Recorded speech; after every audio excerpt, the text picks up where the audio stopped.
अस्सलामुअलैकुम। पाकिस्तानियों की आवाज़ के साथ मैं हूँ उरोज आजम और मैं हूँ वलीद अबीर। बुलेटिन का बाकायदा आगाज करें और सबसे पहले यहाँ पर आपको बताएं कि पीटीआई के बड़े उम्मीदवारों को इलेक्शन लड़ने के लिए क्लीन चिट न मिल सकी। अपीलेट ट्रिब्यूनल्स के फैसलों के खिलाफ अपीलों पर लाहौर हाई कोर्ट में समाअत हुई। पीटीआई की सोशल मीडिया एक्टिविस्ट सनम जावेद की अपील मुस्तरद कर दी गई है, जबकि इससे पहले रिटर्निंग ऑफिसर ने भी सनम जावेद के कागजात मुस्तरद कर दिए थे। पीटीआई के साबिक वजीर हमाद अजहर के कागजात मुस्तरद करने के खिलाफ अपील पर समाअत हुई, जबकि लाहौर हाई कोर्ट ने हमाद अजहर की अपील भी मुस्तरद कर दी है। अब बताएं कि जस्टिस रिसाल हसन सईद ने कागजात मुस्तरद होने के खिलाफ अपीलों पर समाअत की है और पीटीआई लीगल विंग के रुकन अजहर सदीक एडवोकेट की अपील भी मुस्तरद कर दी गई है। मियां असलम इकबाल की अपील मंजूर कर ली गई है, जबकि लाहौर हाई कोर्ट के जस्टिस तारिक नदीम ने रिटर्निंग ऑफिसर का फैसला कारादन करार दे दिया है। पीटीआई के उम्मीदवार और साबिक सूबाई वजीर मियां असलम इकबाल ने कागजात मुस्तरद होने के खिलाफ हाई कोर्ट से रुजू किया था। इससे मुतालिक हमें मजीद अपडेट करेंगे नुमाइंदा न्यू हाफिज महबूब अली हमारे साथ मौजूद हैं। जी हाफिज महबूब अली, बताइएगा कि मियां असलम को तो क्लीन चिट मिल गई है, इससे मुतालिक क्या डिटेल्स हैं आपके पास? जी बिल्कुल, लाहौर हाई कोर्ट में जो है वो इलेक्शन अपीलेट ट्रिब्यूनल के हवाले से जो है फैसलों की दरखास्त के जो है समाअत जारी है। इस हवाले से जो है वो ख़ास तौर पर बात की जाए, पाकिस्तान तहरीक इंसाफ के रहनुमा हमाद अजहर के कागजात नामजदगी जो है उनको मुस्तरद कर दिया गया। इसी हवाले से जो है वो पाकिस्तान तहरीक इंसाफ की जो सोशल एक्टिविस्ट हैं सनम, उनकी जो कागजात नामजदगी हैं उनको भी जो है वो मुस्तरद कर दिया गया। उनकी जानिब से जो है मौक़िफ़ इख्तियार किया गया था कि उनके जो ताईज़ कुंदा और तवीज़ कुंदा है उनको जो है वो सियासी बुनियादों पर पुलिस ने जो है वो हिरासत में ले लिया था, जिसकी वजह से जो है वो पेश नहीं हो सके और आरओज़ ने जो एतराज़ लगाया था। तो इस हवाले से जो है वो आरओज़ के एतराज़ात को ख़त्म करके जो है वो सनम जावेद को जो है इलेक्शन लड़ने की इजाज़त दी जाए, लेकिन अदालत ने जो है वो आरओज़ के फैसले को बरकरार रखा है। और इस हवाले से जो है वो अजहर सदीक एडवोकेट है, उनके कागजात नामजदगी जो मुस्तरद किए गए थे आरओज़ की जानिब से, उनको भी जो है वो मुस्तरद कर दिया गया है उनकी अपील को। लेकिन सबसे अहम फैसला जो है मियां असलम इकबाल जो है उनको इलेक्शन लड़ने की जो है इजाज़त दे दी है। आरओ की जानिब से जो है वो एतराज़ात लगाए गए थे, अदालत ने उनको कलादम करार देते हुए जो है मियां असलम इकबाल को जो है वो इलेक्शन लड़ने की इजाज़त दे दी और उनके कागजात नामजदगी जो मुस्तरद किए गए थे उनको जो है वो उसकी दरख्वास्त जो है वो उसको मंजूर कर लिया है। इसी हवाले से जो है बानी पाकिस्तान तहरीक इंसाफ जो है उनके कागजात नामजदगी जो उन्होंने NA 122 से जमा करवाए थे, उस हवाले से जो है वो समाअत जारी है। अभी तक उस हवाले से जो फैसला नहीं आया, लेकिन ये जो पाकिस्तान तहरीक इंसाफ के जो मेन लोग थे जो कि जिनमें हमाद अजहर साबिक वफाकी वजीर और सूबाई वजीर जो है मियां असलम इकबाल और इसके अलावा सनम जावेद जो है जिनके कागजात नामजदगी मुस्तरद कर दिए गए हैं, सिर्फ और सिर्फ मियां असलम इकबाल के जो कागजात नामजदगी उनको मंजूर कर लिया और उन्हें जो है वो इलेक्शन लड़ने की इजाज़त दे दी गई है। जी अच्छा हाफिज महबूब, ये बताएगा कि आज भी जो है कागजात से मुतालिक अपीलों पर समाअत हो रही है। मियां असलम इकबाल के अलावा और कौन कौन से रहनुमा हैं जिनको क्लीन चिट मिल सकती है? जी बिल्कुल, अभी भी जो डॉक्टर यास्मीन राशिद हैं उनके भी कागजात नामजदगी मुस्तरद होने के खिलाफ जो है अपीलों की समाअत जो है वो अदालत में आज यहाँ पर होगी और इस हवाले से जो है वो समाअत के लिए पाकिस्तान तरीके से जो कारकुनान है वो भी यहाँ पर मौजूद है। अजहर सदीक एडवोकेट जो है आपसे कुछ देर पहले लाहौर हाई कोर्ट पहुँचे हैं।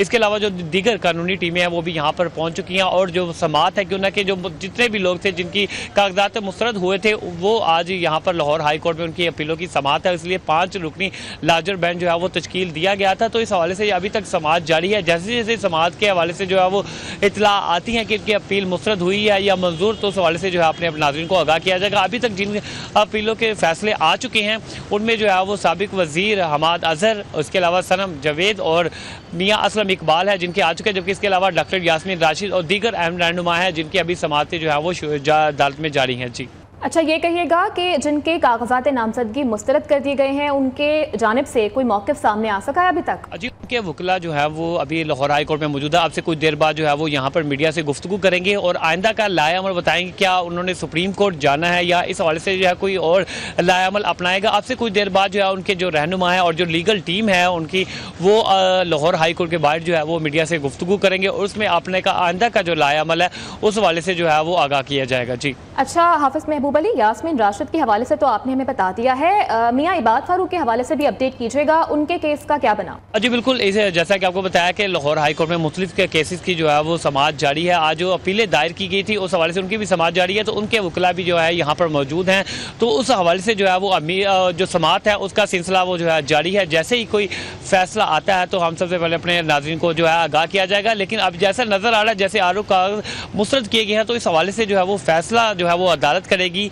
क्या उनके कागजात जो है वो मंजूर करती है या उनको जो है वो मुस्तरद किया जाता है और उसके फैसले को जो है वो बरकरार रखा जाएगा। जी हाफिज महबूब अली हमारे साथ मौजूद थे और इससे मुताल्लिक हमें तफसीलन अपडेट कर रहे थे। आपका बेहद शुक्रिया। इलेक्शन एपीलेट ट्रिब्यूनल में बानी पीटीआई के कागजात मुस्तरद करने के खिलाफ अपील पर समाअत। हाई कोर्ट रावलपिंडी बेंच में कायम इलेक्शन एपीलेट ट्रिब्यूनल बानी चेयरमैन की अपील पर समाअत कर रहा है। आपको अपडेट कर रहे हैं इस हवाले से कि इलेक्शन एपीलेट ट्रिब्यूनल में बानी पीटीआई के कागजात मुस्तरद करने के खिलाफ अपील पर समाअत इस वक्त जारी है। मजीद क्या डिटेल्स हैं समाअत के हवाले से जान लेते हैं खालिद चौधरी से। जी खालिद। जी बिल्कुल, साबिक चेयरमैन पीटीआई के जो है मियां वाली से कागजात नामजदगी मुस्तरद किए गए थे, उस पर जो है इलेक्शन एपीलेट ट्रिब्यूनल रावलपिंडी में इस वक्त समाअत का सिलसिला जारी है और समाअत जो है जस्टिस चौधरी अब्दुल अजीज कर रहे हैं और इस वक्त जो है दलाइल का सिलसिला जारी है। Barrister Ali Zafar chairman PTI की जानिब से आज पेश हुए हैं और इस हवाले से उनसे ट्रिब्यूनल ने पूछा कि आप अपने दलाइल कब तक मुकम्मल कर लेंगे, जिस पर बैरिस्टर अली जफर का कहना था कि मुझे 45 मिनट दरकार होंगे और मॉरल ट्रिब्यूट में क्या जुर्म है इसका फैसला अदालत ने करना है। मैं अपने दलाइल 3 हिस्सों में तकसीम करूंगा। मॉरल ट्रिब्यूट केस से ये केस मुख्तलिफ है। पहले मॉरल ट्रिब्यूट पर बात कर लेते हैं। ये कहना था जस्टिस चौधरी अब्दुल अजीज का बैरिस्टर उसको, तो इस हवाले से आपको बताएं कि इस वक्त भी समाअत का सिलसिला जारी है, दलाइल जारी हैं, जबकि बैरिस्टर अली जफर जो है इस वक्त यहाँ पर मौजूद हैं और समाअत के बाद जो है इलेक्शन एपीलेट ट्रिब्यूनल फैसला करेगा कि आया साबिक चेयरमैन पीटीआई इलेक्शन लड़ने के लिए अहल होंगे या नहीं। जी ठीक है खालिद चौधरी, बहुत शुक्रिया आपका। पेशावर में छुट्टी के रोज़ भी कागजात नामजदगी से मुतल्लिक अपीलों की समाअत जस्टिस वकार अहमद और जस्टिस शकील अहमद पर मुश्तमिल ट्रिब्यूनल समाअत के रखा है। एपीलेट ट्रिब्यूनल में 32 अपीलों पर समाअत जारी है। इससे मुतल्लिक हमें मजीद अपडेट करेंगे। लिहाज अली हमारे साथ मौजूद हैं। जी लिहाज, आगाह कीजिएगा। 24 के आम इंतखाबात के जिन उम्मीदवारों के कागजात नामजदगी मुस्तरद की गई थे, उन मुस्तरद की जाने वाले कागजात के खिलाफ आज भी एपीलेट ट्रिब्यूनल में केसों की समाअत जारी है। इस वक्त मैं पेशावर हाई कोर्ट में मौजूद हूँ और जस्टिस वकार अहमद और जस्टिस शकील अहमद के जो एपीलेट ट्रिब्यूनल है बाकायदा तौर पर इन केसों की समाअत कर रहे हैं। आज 32 से जायद केसेस की समाअत होगी, जिनमें पाकिस्तान तहरीक इंसाफ के रहनुमा अली मोहम्मद खान, इसके अलावा ज़ाहिर शाह तूरू, अजमल खान और दीगर कई रहनुमा शामिल है। उनके केस आज लगे हुए हैं।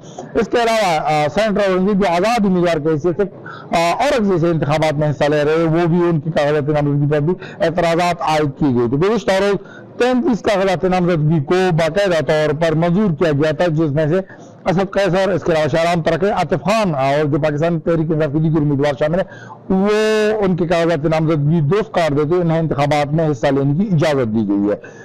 इस वक्त इन्हें 32 के लिए जो अजमल पाकिस्तान तहरीक इंसाफ के मुतवक्किल उम्मीदवार हो सकते हैं, उनके कागजात नामजदगी पर जो इतराज़ात रिटर्निंग ऑफिसर को तलब किया गया है। थोड़ी देर बाद अली मोहम्मद खान की केस की समाअत भी होगी और मेरे पीछे आप देख रहे हैं यहाँ पर पाकिस्तान तहरीक इंसाफ के जो सूबाई रहनुमा ज़ाहिर शाह तूरू, इनका ताल्लुक मर्दान से और सूबाई असम्बली के इंतखाबात के लिए हिस्सा ले रहे हैं, वो भी इस वक्त उनकी केस की समाअत हो रही है।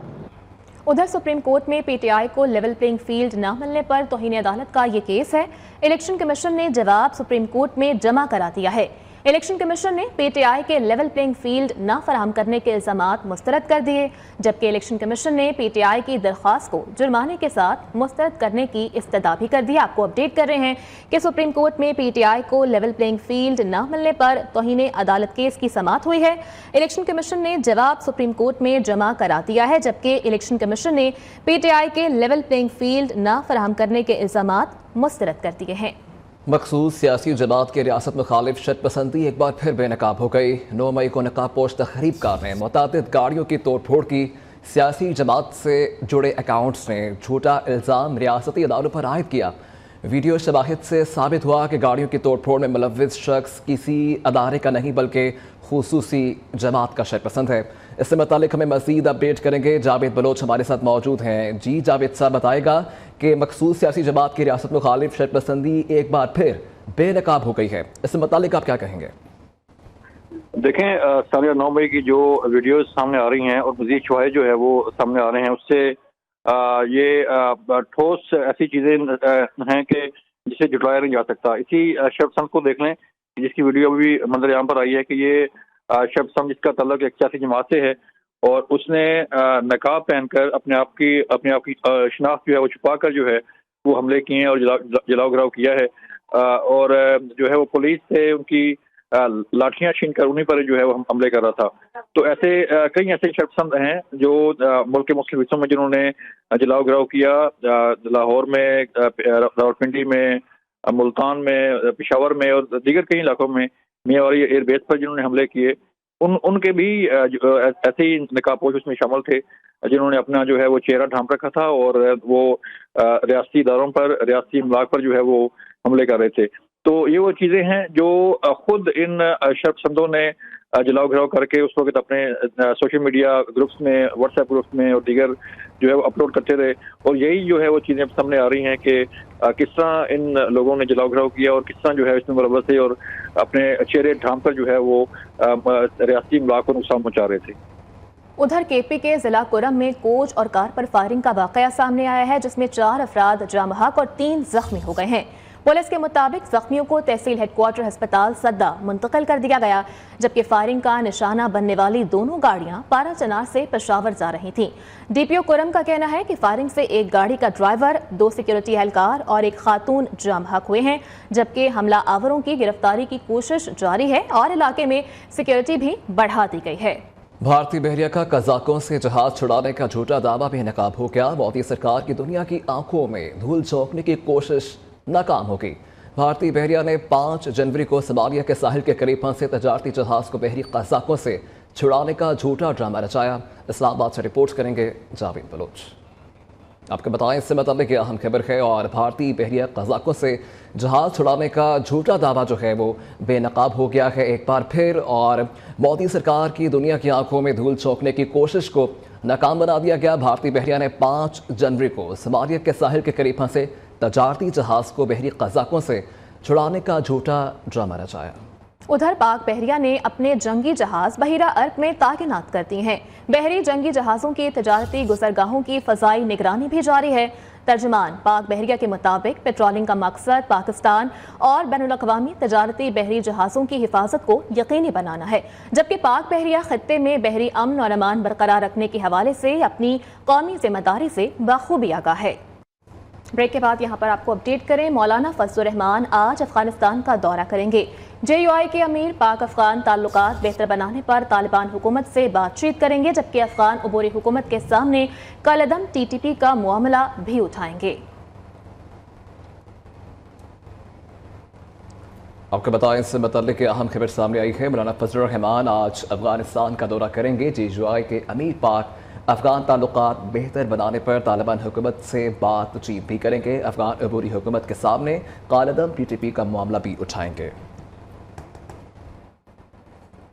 उधर अमीर जमात इस्लामी सिराजुल हक का दौरा कतर, दोहा में ईरान, कतर, तुर्की, लबनान और अफगानिस्तान के वफूद से मुलाकातें की, जबकि सिराजुल हक ने पाकिस्तानी कम्युनिटी से खिताब भी किया और फ़लस्तीन के मौजू पर होने वाले इजलास में शिरकत भी उनकी जानिब से की गई है। सिराजुल हक का कहना था कि रिवायती सियासी जमातों के पास मुल्क के मसाइल का हल मौजूद नहीं, जमात इस्लामी मुल्क को अहल और ईमानदार क़यादत फराहम कर सकती है। हम मुल्क को मुआशी खुद इन्हसारी के रास्ते पर डालेंगे। ओवरसीज पाकिस्तानियों को वोट के हक से महरूम रखना इंतहाई अफसोसनाक है। उन्होंने मजीद कहा कि ओवरसीज पाकिस्तानियों के लिए पार्लियामेंट में नशस्तें भी मुख्तस की जाएं।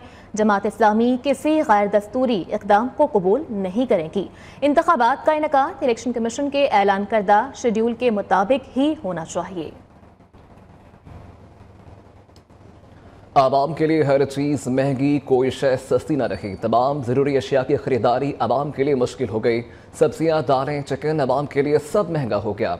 ज़िला इंतज़ामिया की जानिब से कोई एक्शन नहीं लिया जा रहा। हमारे नुमाइंदे शाबीज़ बाजवा जो कि इस वक्त लाहौर के एक एतबार बाजार में मौजूद हैं, तफसीलात उनसे ले लेते हैं। जी शाबीज़। जी बिल्कुल, नया साल तो आ गया है लेकिन अपने साथ ही जो है महंगाई की ट्रेन को ले आया है। इस साल के कबल ही पहले हफ्ते में ही जो है शहदनुश की कीमतों में काफ़ी इजाफा देखने को मिल रहा है, जिनमें अगर बात करें सब्जियों और फलों की तो इस हफ्ते में जो है 9 सब्जी और 3 फलों की कीमतों में इजाफा देखने को मिला है। और दूसरी जानब जो है वो चिकन भी जो है वो काफ़ी तेज़ी से जो है वो ऊँची उड़ान भरना उसने शुरू कर दी है। अगर शहदनुश की बात करें जिनमें आटा, दालें, चीनी, सब्जियाँ, फल और चिकन जो है वो गरीब आवाम की पहुँच से दूर होते नजर आ रहा है। अगर इनकी कीमतों की बात करें जिनमें सब्जी में जो है आलू जो है वो 80 से 100 रुपए किलो, टमाटर जो है वो 160 से 200 रुपए किलो, जबकि प्याज है वो भी 160 से 200 रुपए किलो में फरोख्त किए जा रहे हैं। जबकि अगर दूसरी जानब फलों की बात करें तो सेब दर्जे अव्वल का जो है वो 250 से 300 रुपए किलो, जबकि माल्टा और किन्नू जो जिनका भी जो सीजन है सबसे ज्यादा जो है वो इसी सीजन में फरोख्त किए जाते हैं, वो भी 250 से 300 रुपए दर्जन में फरोख्त किए जा रहे हैं। दूसरी जानब अगर दालों और चावलों की बात करें तो उनकी भी कीमतें जो है वो आसमानों से बात कर रही हैं। दाल जो है वो दाल चना और दाल मास 230 से 250 रुपए किलो में, जबकि चावल जो कि सबसे अच्छा क्वालिटी का सुपर कर्नल चावल है वो 340 से 360 रुपए किलो में फरोख्त किया जा रहा है। अवाम का जो है वो हुकूमत से यही मुतालबा है कि एक तो है हुकूमत शहदनुश की कीमतों में कमी लाए और दूसरा जो है वो दुकानदार पर जो है वो कड़ी निगरानी करे, जिले इंतजामिया को मार्केट में मुतहरक करे ताकि गरीब अवाम जो है 2 टाइम का खाना सुकून से खा सके। दूसरी जानब शहर कायद में भी महंगाई की ऊंची उड़ान जारी है। मुर्गी का गोश्त भी अवाम की पहुंच से दूर होने लगा है। एक हफ्ते के दौरान मुर्गी के गोश्त में 200 रुपए फी किलो का इजाफा हुआ है। इस हवाले से मजीद डिटेल्स हमारे साथ शेयर करेंगे कराची से हमारे नुमाइंदे हमाद यूसुफ। जी हमाद, अपडेट कीजिएगा, शहरियों का क्या कहना है इस हवाले से?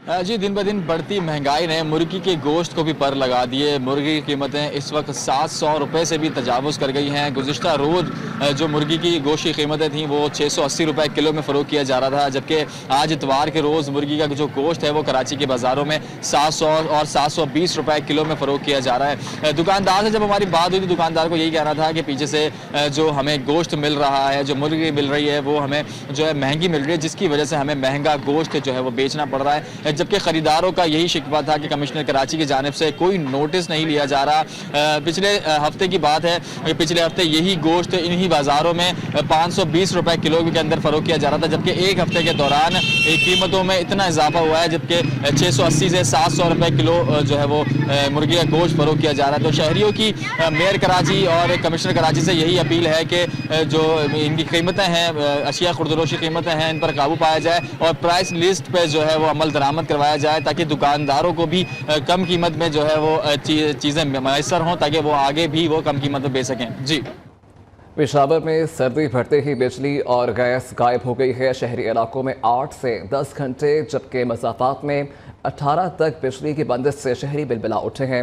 दूसरी जानिब भारी बिलों की अदायगी के बावजूद शहरियों को गैस भी नहीं मिल रही, जिससे मामूलाती ज़िंदगी मुतासिर हो रहे हैं। इससे मुतालिक हमें मज़ीद अपडेट करेंगे हमारे नुमाइंदे जमील खान हमारे साथ मौजूद हैं। जी जमील। जी बिल्कुल, यकीनन सर्दी की शिद्दत तकरीबन रोज़ाना की बुनियाद पर बढ़ती जा रही है, लेकिन गैस नहीं मिल रही। शहरों के हालांकि भारी बिल्स भी देते हैं, मुश्किलात का सामना है। इस वक्त हमारे साथ एक शहरी भी मौजूद है, उनसे भी बात करते हैं गैस ना होने की वजह से कितनी मुश्किलात का सामना रहता है, बताइएगा जी। यहाँ पे शदीद मुश्किलात है, बहुत सख्त तकलीफ़ है और शदीद मुश्किलात का सामना पड़ा हुआ है। बिल्कुल गैस तो बिल्कुल ही ना है। पाकिस्तान में तो बिल्कुल बिल भी आता है, हर शहरी जो है ना वो अपना बिल जो है वो अदा भी करता है। और गैस के अलावा जो है ना बिजली की वो बहुत शदीद मुश्किलात है, बिजली भी बिल्कुल नहीं है। साथ साथ महंगाई भी बहुत ज़्यादा है। हर पाकिस्तानी शहरी जो है बहुत सख्त तंग है और पता नहीं गवर्नमेंट की तरफ से ये अज़ाब भी हम पे मुसल्लत किया गया है कि ना तो गैस है और ना बिजली है। तो कम अज़ कम हमारे पाकिस्तान में जो है ना ये लोड शेडिंग को ख़त्म किया जाए। हर बंदा जो है अपना बिल भी अदा करता है और पता नहीं बिल्कुल फिर भी पता नहीं चलता। बिल्कुल, शहरी यही कहते हैं कि उनसे बिल्स बाकायदगी के साथ वसूल किए जाते हैं, इसमें इजाफा भी किया जाता है और साथ साथ ना गैस है ना बिजली है, जिसकी वजह से सर्दी में इंतहाई मुश्किलात का सामना है, ख़ुसूसी तौर पर घरों में खाना तैयार करने में और दीगर ज़रूरियात को पूरा करने में। जी, और यहाँ पर आपको अपडेट करें कि पाकिस्तान में फ्रीलांसर्स के लिए बड़ी खुशखबरी सामने आ गई है। ऑनलाइन अदायगियों के लिए पेपाल पाकिस्तान में सर्विसेज फराहम करने के लिए तैयार है। निगरान वफाकी वज़ीर IT उमर सैफ कहते हैं कि पेपाल से फ्रीलांसर्स के लिए पेमेंट गेटवे का मंसूबे का आगाज हो गया है। इसके लिए हमें एक नई स्पेस पॉलिसी बनानी थी जो हमने बनाई है। पाकिस्तान दुनिया के चंद ममालिक में से है जहां पे इतनी फॉरवर्ड लुकिंग और बैलेंस्ड स्पेस पॉलिसी बनाई गई। Welcome back. आपको बताएं कोयटा में यकबस्सा और ठंडी हवाओं ने पंचे गाड़ लिए हैं। शुमाली और मगरबी इस्लामी पहाड़ों पर बर्फबारी और बारिशों का इम्कान है, जबकि सर्दी बढ़ने से गैस प्रेशर में कमी से मुश्किलात बढ़ गई हैं। इस हवाले से बात करने के लिए हमने राब्ता किया है कोयटा में मौजूद हमारे नुमाइंदे हमाद अली से। हमाद, अपडेट कीजिएगा, क्या सूरत हाल है वहाँ पर गैस की? सूबे के बेशतर अजला में मौसम शदीद सर्द और खुश्क रहेगा। महकमा मौसमियात के मुताबिक बलूचिस्तान के शुमाली अजला में मौसम शदीद सर्द और मतलब जुज़वी तौर पर आबरूद रहेगा।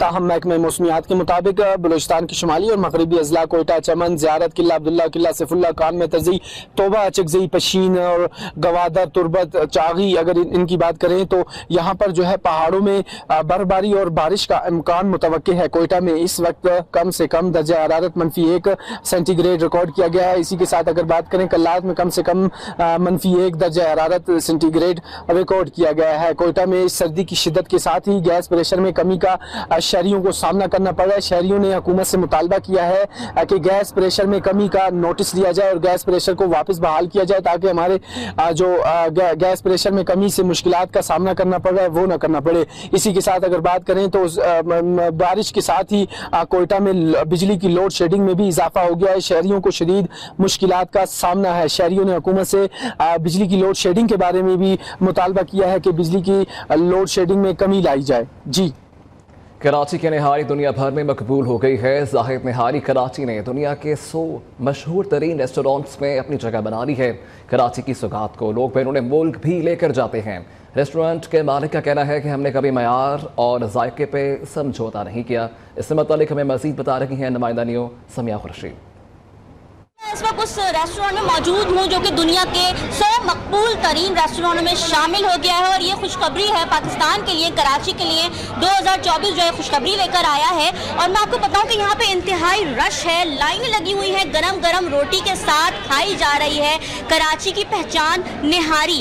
और मैं इस वक्त बात करूँगी अबू बकर जाहिद से, हमारे साथ मौजूद हैं और हम इनसे जानेंगे कि उनको कैसा लग रहा है। उनका ये रेस्टोरेंट जो है वो 100 मशहूर तरीन जो है रेस्टोरेंटों में शामिल हुआ है और 89 नंबर आपको मिला है। जी, 89 नंबर पे आए हैं वर्ल्ड के और पाकिस्तान का नाम आया है। सबसे पहले अल्लाह ताला का शुक्र है और फिर हमारे ज़रिए आया होटल के ज़रिए, तो ये तो हमें प्राउड फील होता है और अल्हम्दुलिल्लाह और अल्लाह ताला का शुक्र अदा करते हैं। सबसे मैं आपको ये भी बताऊं कि ये जो निहारी है ये हमारे मुल्क के दीगर हिस्सों से जहां यहाँ पर खाने आते हैं लोग पाकिस्तान से, तो ये बहुत लजीज और जायकेदार लगता है। और निहारी जो है वो कराची की पहचान है। जो कराची आए वो निहारी ना खाए, ऐसा हो नहीं सकता।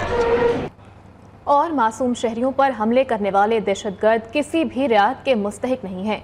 इस्लाम में बच्चों ख़वातीन के कत्लेआम को ममनू करार दिया गया है। उलमाए कराम का मीर अली में मासूम बच्चों को दहशतगर्दी का निशाना बनाने पर रद्द-ए-अमल कहते हैं कि मासूम बच्चों का खून बहाया गया, जो कि बुज़दिली की अलामत है। न्यूज़ स्टूडियो से फल वक्त इतना है। देखते रहिए न्यू पाकिस्तानियों की आवाज़।